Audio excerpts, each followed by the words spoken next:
qui coulait jusqu'à l'autel. Tu vois, l'autel, il est là. Ok? Il me conduisit par le chemin de la porte septentrionale du nord et il me fit faire le tour par dehors jusqu'à l'extérieur de la porte orientale. Et voici l'eau coulait du côté droit. Lorsque l'homme s'avança vers l'Orient, il avait dans la main un cordeau, en gros 1 mètre, et il mesura 1000 coudées.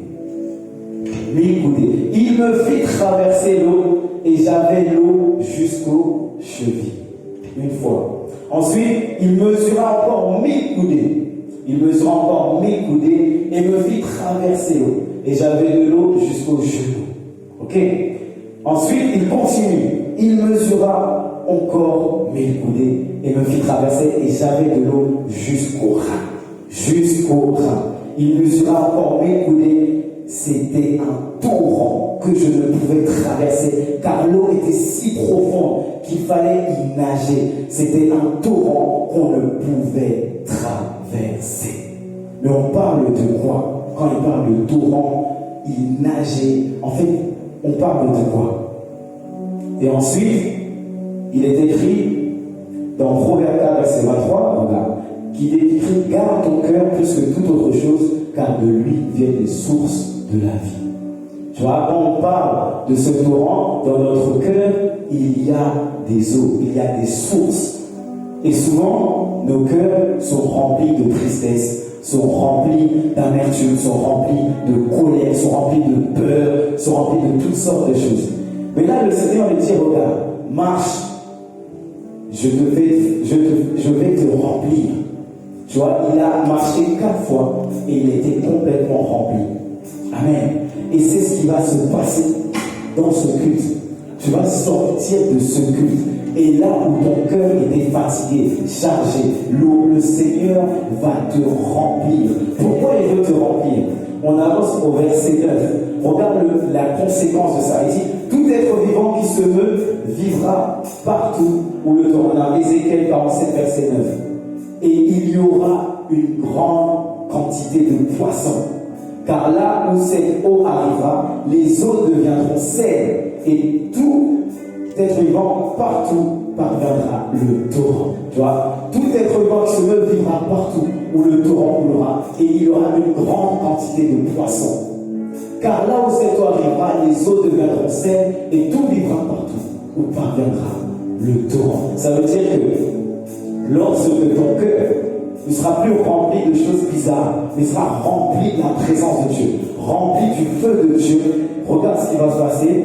Il y a une grande quantité de poissons qui vont arriver. Je t'explique juste comment on va atteindre le stade de l'église de jeunes prodiges. Verset 10, il est écrit, des pêcheurs se tiendront sur ces bords depuis Engedi jusqu'à Eglaïm. On étendra les filets et il y aura des poissons de diverses espèces, comme les poissons de la grande mer, et ils seront très nombreux. En fait, ce que le Seigneur va faire, quand il va nous remplir de son feu, il a dit, les pécheurs, en fait, c'est nous. Quand Jésus est parti voir Pierre, il dit, je ferai, c'était un pêcheur, il pêchait des poissons, il a dit, je ferai de toi un pêcheur d'hommes. Et c'est ce qu'il veut faire de toi. Mais avant, il faut que ton cœur soit rempli de son feu, de sa présence, pour que tu puisses aller dans les rues, gagner des âmes. Et là, quand on parle de la quantité des poissons, on parle des âmes. Il a dit, il y aura des poissons de toutes espèces, il y aura des Arabes, il y aura des Français, il y aura des Marocains, des Algériens, des Tunisiens, des Congolais, des Entiers. Ça viendra de partout. Cette salle sera remplie de son feu. Et ça, si tu crois en cette parole, est-ce que tu vas avec le Seigneur?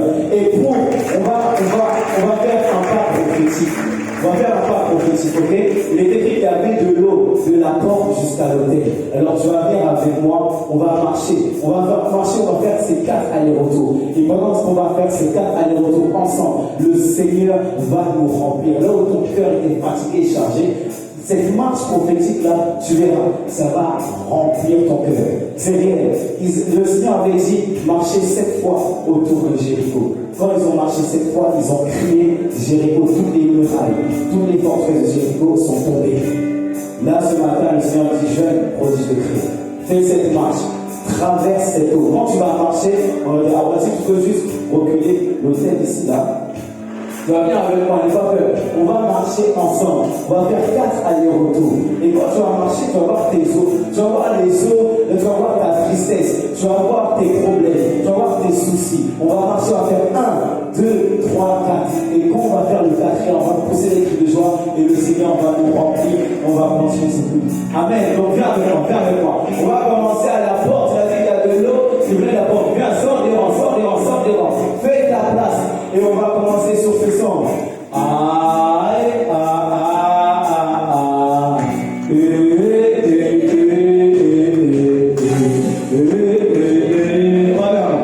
Ici c'est le JPK, ici c'est le JPK, ok? On va annoncer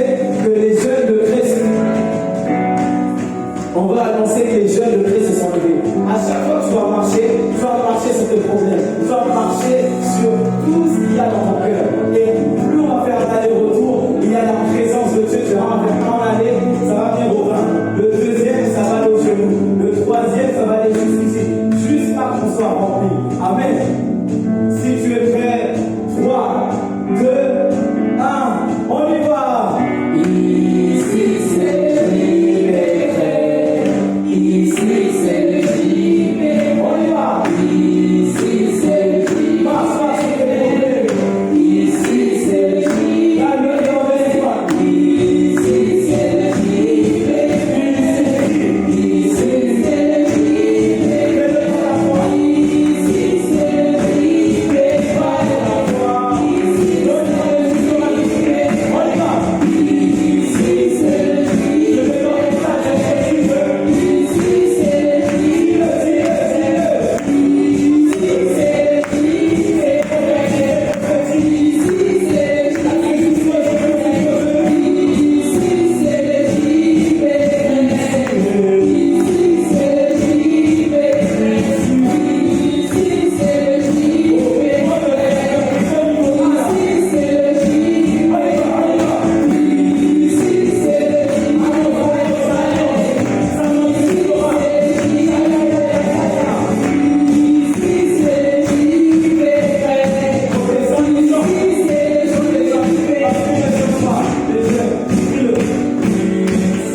comment on va gagner c'est ça. Ça doit commencer avec un cœur. Aujourd'hui, on va voir Jésus avant tout, parce qu'il a perdu tout, afin que tu gagnes tout, car tu avais tout perdu. Dis avec moi, Jésus avant tout, car il a perdu tout, pour que je gagne tout, car j'avais tout perdu. Amen. Alors aujourd'hui, c'est Jésus avant tout. Dis à ton voisin, c'est Jésus avant ton téléphone. Dis à ton voisin, c'est Jésus avant ton téléphone. C'est Jésus avant TikTok. C'est Jésus avant Instagram. Amen. Amen. Ce réveil de prière va se faire si dans nos cœurs on décide de mettre Jésus avant tout. Mais quelqu'un va dire, pour toi je vais mettre Jésus avant tout, moi je vais mettre Dieu avant tout. Et parce que on a tout perdu. On a tout perdu. Au commencement, le Seigneur nous avait créé à son image. Il nous avait créé à sa ressemblance. Peut-être qu'on ressemblait à Dieu. Mais qui est d'accord pour dire que, en ce moment, est-ce que tu crois vraiment que tu ressembles à Dieu? Est-ce que tu crois vraiment que les mêmes capacités de Dieu, tu les as? Non, on est d'accord. Qu'est-ce qui s'est passé? Dans le psaume 8, même David disait, qu'est-ce que l'homme? Qu'est-ce que l'homme? Pour que tu puisses le faire, psaume 8, verset 2. Qu'est-ce que l'homme? Tu l'as fait de peu inférieur à Dieu. Ça, c'était notre condition avant.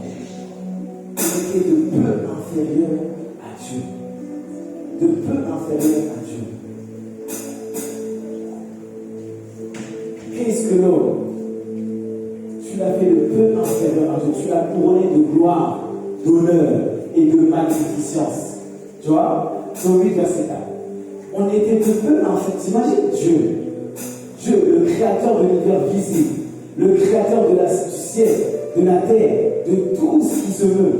Et on a été créé à son image, de peu inférieur à lui. Mais qu'est-ce qui s'est passé?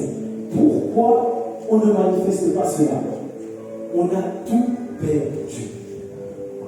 On peut faire style, on est bien sapé, on peut faire style, on a de l'argent, mais ce n'est pas la condition. Il dit, qu'est-ce que l'homme pour que tu te souviennes de lui, et le Fils de l'homme pour que tu prennes garde à lui? Tu peux avancer. On était couronnés, on avait couronne, on était des rois, on était couronnés de gloire. La gloire, c'est l'état parfait. La gloire, c'est la puissance. On n'avait pas peur des animaux, des lions. Il y en a ici, ceux qui ont peur des araignées. Quand ils voient un cafard, quand ils voient une araignée, on a peur. Avant, on n'avait pas cette peur-là. Tu vois, on n'avait pas cette peur. On était fait à l'image de Dieu. On était fait comme Dieu. Mais, il y a quelque chose qui s'est passé et on a tout perdu. Dis à ton voisin, le boss, on a tout perdu. On a tout perdu. On a tout perdu, frère. De base, on n'était pas obligé de galérer comme ça. De base, même travailler, on n'était pas obligé de travailler jusqu'à la sueur de notre front. Non, tout était à notre disposition. Il a dit, tu as tout mis sous ses pieds. Tu as donné la domination. On était censé dominer sur la colère. Tu lui as donné la domination sur les œuvres de tes mains. Tu as tout mis sous ses pieds. Mais qui est d'accord pour se dire que est-ce que tu te crois vraiment dominer en vie? Est-ce que tu domines tes émotions? Est-ce que tu domines sur les animaux? Est-ce que tu domines sur tes circonstances? La capacité de dominer, c'est la capacité de commander et d'être obéi. Est-ce que les finances t'obéissent? Jésus, lorsqu'il avait besoin de finances, il a ordonné aux poissons de lui ramener de l'argent. Est-ce que toi tu peux faire ça? C'est-à-dire que c'est pas normal. On a tout perdu. Jésus avait la capacité de dire aux poissons. Jésus, il commandait au vent. Il commandait au vent. Mais nous, on ne peut plus faire ça. Qu'est-ce qui s'est passé? Dis-nous. Qu'est-ce qui s'est passé? Pourquoi l'homme a perdu sa dimension divine? C'est que c'est péché. Ce qui s'est passé, c'est le péché. Le péché est entré. Lorsque le péché est entré, il nous a déformés. Lorsque le péché est entré, lorsqu'on a désobéi à Dieu, le péché est venu et nous a complètement déformés. En fait, toute cette capacité qu'on avait, on l'a troquée avec le diable. On lui a donné. Et c'est pour ça que maintenant, on voit toutes les maladies. On voit dans nos familles, il y a plusieurs familles monoparentales. Qui a grandi, mais pas avec son père et sa mère. Est-ce qu'il y a des personnes, peut-être, ils ont grandi pas avec son père et sa mère. Vous voyez? Ça, c'était pas normal. Les disputes, à cause du péché. On a tout perdu. On a tout perdu.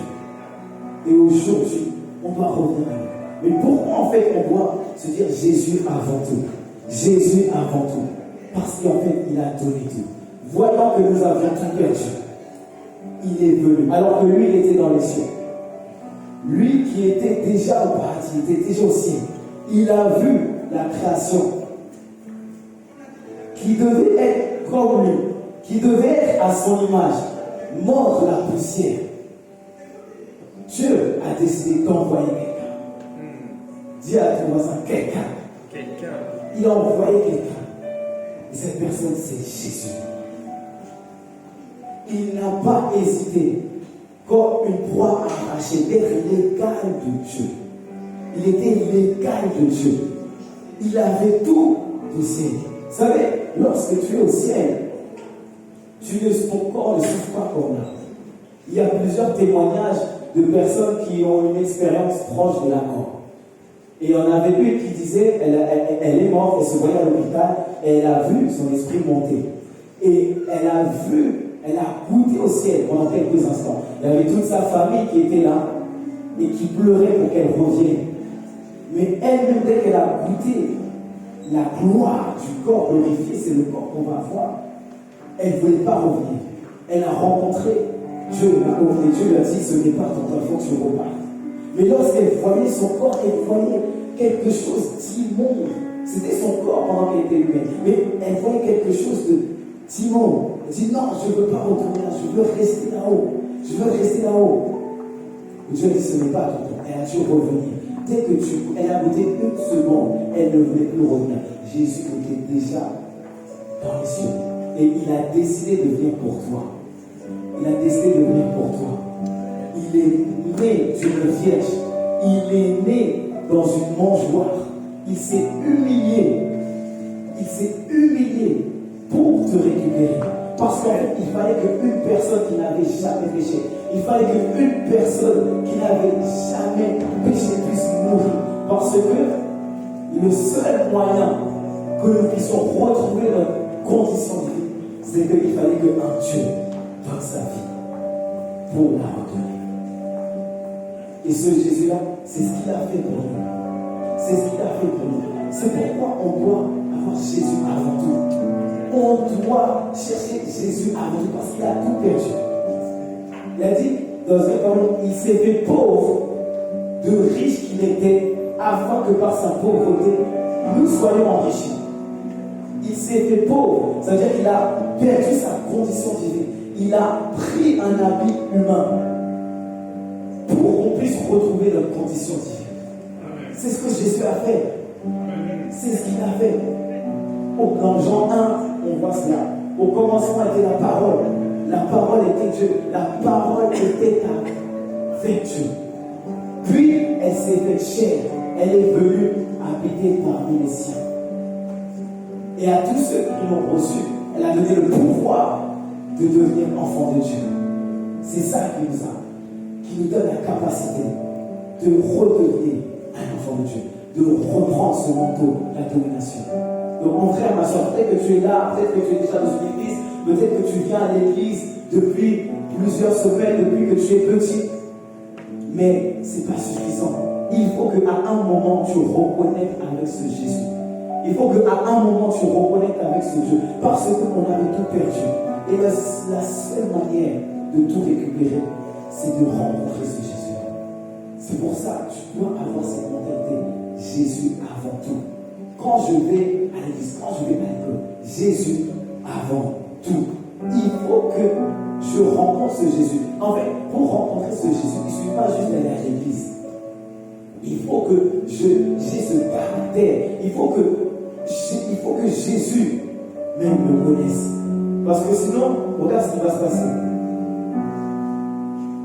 Là, on va aller dans Matthieu 7, verset 21. Jésus avant tout pour ne pas manquer le ciel et vivre sa gloire dès aujourd'hui pour après. Matthieu 7, regarde cette parole. Ceux qui me disent Seigneur, Seigneur, n'entreront pas tous dans le royaume des cieux, mais celui-là seul qui fait la volonté de mon Père qui est dans les cieux. Tu peux dire Dieu, tu peux dire Seigneur, Seigneur, et ne pas vraiment connaître Jésus. Tu peux aller à l'église, mais ne pas vraiment connaître Jésus. Par exemple, il y a Samuel. Samuel, il est né, vous savez dans quelles conditions? Anne, elle désirait un enfant. Parce que il y avait sa commère qui se moquait tout le temps d'elle. Parce qu'elle avait des enfants, Anne n'avait pas d'enfant. Et elle allait au temple, elle criait à Dieu. Jusqu'à la fin de prière, elle dit Seigneur, si tu me donnes un enfant, je vais te le consacrer. Dieu l'a exaucé, elle a eu un enfant, et elle a consacré son enfant. Ça veut dire que peut-être il y en a, peut-être toi c'est à 20 ans tu as déjà été à la Christ. Ça fait de sa naissance, il était déjà consacré, il a grandi dans le temple. Peut-être même il a grandi dans une église. Il a grandi dans le temple. Pourtant, il ne connaissait pas la voix de Dieu. Samuel faisait le service devant l'Éternel. Et cet enfant était revêtu d'un école de même l'habit du serviteur. Sa mère lui faisait chaque année une petite robe et la lui apportait en montant avec son mari pour offrir le sacrifice à Dieu. Mais Samuel, à un moment donné, il ne connaissait pas la parole. Jusqu'à un moment quand Dieu a voulu parler directement à Samuel, il lui a parlé, mais il n'a pas reconnu la voix. Samuel dormait, Dieu lui parle, dit Samuel, Samuel. Et Samuel pensait que c'était son père spirituel. Il est parti voir son père. Il dit, mais tu m'as appelé? Il dit, non, je ne vais pas appeler, va dormir. Il repart dormir. Samuel, Samuel, Dieu l'appelle. Il va voir son père, il dit, mais est-ce que tu m'as appelé? Il dit, non, va dormir. Et encore, il va dire, Samuel, Samuel. Il repart voir son père 3 fois. Là, il va dire que Dieu peut t'appeler, mais toi, parce que tu ne me connais pas, tu ne reconnais pas sa voix. Et je prie que tu puisses reconnaître sa voix ce matin. Juste là, son père dit, quand tu vas entendre cette voix, dit, oui, ton serviteur t'écoute. C'est à ce moment-là que Samuel a pu rentrer dans une relation avec le Seigneur. De la même manière que tu peux suivre des gens sur Instagram, TikTok. Il y en a qui suivent par exemple Cristiano Ronaldo, Mbappé. Est-ce que Mbappé te connaît? Hein? Donc c'est la preuve que tu peux suivre quelqu'un. Tu peux suivre quelqu'un sans que la personne te connaisse. De la même manière qu'il y avait des disciples, ils ont essayé de suivre Jésus. Mais Jésus ne les connaissait pas tout de suite. Quand les disciples de Jean ont vu Jésus, ils ont commencé à suivre Jésus. Mais tu peux suivre quelqu'un et ces personnes ne te connaissent pas. C'est Jésus a dû se retourner et dire que vous me voulez. C'est à partir de là qu'ils ont commencé une relation avec lui. Donc tu peux être là, tu peux venir à l'église, tu peux aller au temple, mais Dieu là, il ne te connaît pas. Dieu, il connaît ceux qui veulent connaître Jésus, qui veut que Dieu le connaisse, qui veut que Dieu le connaisse personnellement. Il y a plusieurs choses pour que Dieu te connaisse. Première chose, il faut que tu décides de mettre Jésus avant tout. Jésus avant tout. Il a dit, fais de l'éternel tes délices et te donnera ce que ton cœur désire. David a dit, j'ai trouvé l'homme selon mon cœur qui fera tout inventer. Pourquoi Dieu a connu David? C'est parce que David, il prenait soin des brebis. Il avait ce cœur qui mettait Dieu avant tout. Il avait ce cœur qui mettait Dieu avant tout. Donc je veux t'exhorter ce matin, à partir de maintenant, de mettre Jésus avant tout. Parce que sinon tu peux venir à l'église servir, tu peux aider, tu peux chanter ici. Mais si dans ton cœur il n'y a pas Jésus avant tout, tu peux faire des miracles, tu peux prier pour les gens. Mais s'il n'y a pas Jésus avant tout dans ton cœur, il va dire, hors de moi, ivrier, je ne vous connais pas. Donc ce matin, j'aimerais dire à quelqu'un, c'est le temps que tu mettes Jésus avant tout. C'est le temps. Tu ne sais pas ce qui peut se passer demain. Tu peux avoir un accident. Mais si tu n'avais pas fait de Jésus ton sauveur, ton Seigneur de ta vie, si tu ne dis pas avant tout je vais obéir à Dieu, avant tout je vais chercher Dieu, avant tout, avant même le service, je vais prendre un temps pour le connaître, tu peux passer à côté. Donc j'aimerais parler à quelqu'un. Bien sûr, on n'a pas. J'ai fait tout un message. Mais je suis sorti mon message parce que je crois qu'il y a des personnes qui avaient besoin d'entendre cette parole. Si tu es là et tu reconnais que Jésus n'était pas ton tout, que tu ne plaçais pas Jésus avant tout, on va tous baisser la tête. On va prier. Peut-être que oui, tu avais donné ta vie à Dieu. Peut-être que oui, tu as donné ta vie au Seigneur. Que tu sois musulman, chrétien, peu importe, il ne s'agit pas d'une religion, frère. Il s'agit de Dieu. Il faut que cet après-midi, tu décides de mettre Dieu en premier. Quand tu te réveilles, pense à Dieu. Quand avant de manger, tu penses à Dieu. Avant de faire un choix, des fois, tu fais des choix, tu vas sortir avec une go, tu vas sortir avec un gars, tu n'as même pas consulté Dieu. Des fois, tu vas désobéir aux parents, tu n'as même pas consulté Dieu. Il faut que tu décides de mettre Dieu d'abord. Et ce n'est pas une question de religion, c'est une question de relation. Parce que tu reconnais que tu avais tout perdu. Et si tu reviens à lui, il veut te faire connaître une paix, il veut te faire connaître une joie, il veut te faire connaître une puissance, il veut te faire connaître la capacité de dominer. C'est une vie qui est possible pour toi, mon frère. C'est possible. Mais pour ça, il faut que dans ton cœur, tu reviennes à lui complètement. Alors on va faire cette prière ensemble. Et fais-la vraiment de tout ton cœur. Regarde pas à gauche, regarde pas à droite.